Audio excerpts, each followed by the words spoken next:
Kemarin malam saya terbangun karena sebuah pertanyaan yang cukup mengganggu. Bagaimana mungkin seseorang yang dikagumi ribuan subscriber YouTube di Indonesia sebagai intelektual bisa tidak menduga adanya kesalahan gramatika elementer dalam bahasa Arab? Namanya adalah Syekh Awad Salim bin Hamdin yang dengan penuh percaya diri mengkritik Tarikh Al-Wasit yang ditemukan Dr. Bazib. Ternyata dia menjadikan teks yang secara struktural cacat sebagai bukti otentik superioritas metodologinya.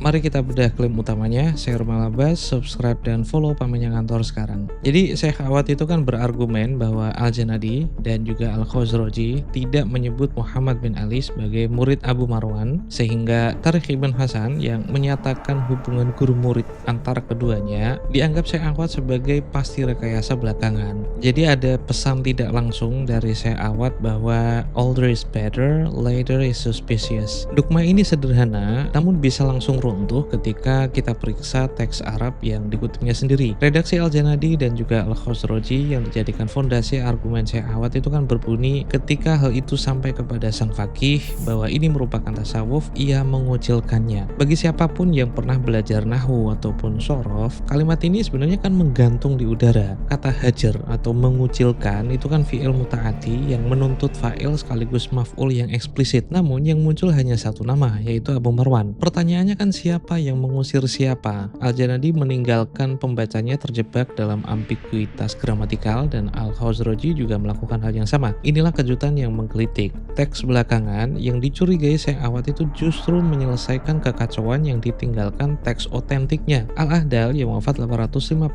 Hijriah ketika mengutip Al-Janadi memberikan klarifikasi yang diabaikan oleh Syekh Awad, itu kepada Abu Marwan, Muhammad bin Ali belajar fikih. Ketika sampai kepada Al-Faqih Abu Marwan bahwa ia telah bertasawuf, lantas ia mengucilkannya. Yang mencurigakan dan datang belakangan ternyata justru memperbaiki yang dulu. Lebih menghancurkan lagi, ada data yang menunjukkan bahwa Abdurrahman Al-Khatib yang menulis sebuah kitab tahun 820 itu memiliki transmisi sepenuhnya terpisah dari Al-Janadi. Muhammad bin Ali belajar fikih pada Abu Marwan, lalu menerima khirqah tanpa konsultasi gurunya hingga pengucilan berlangsung sampai beliau wafat. Keragaman sumber yang independen semacam ini justru menaikkan probabilitas historis, bukannya menurunkannya. Karena itu, bagi saya, kasus ini tuh mengungkap bahaya fundamental dari fallacy of antiquity dalam metodologi historis yang disampaikan oleh Syekh Awad. Kedekatan temporal dengan subjek kajian itu kan memberikan keunggulan verifikasi yang tidak dimiliki sumber terisolasi, betapapun otentiknya. Maka wajar jika saya bertanya, bukankah kebenaran historis itu terletak pada konvergensi bukti lintas sumber, bukan sekadar senioritas kronologis?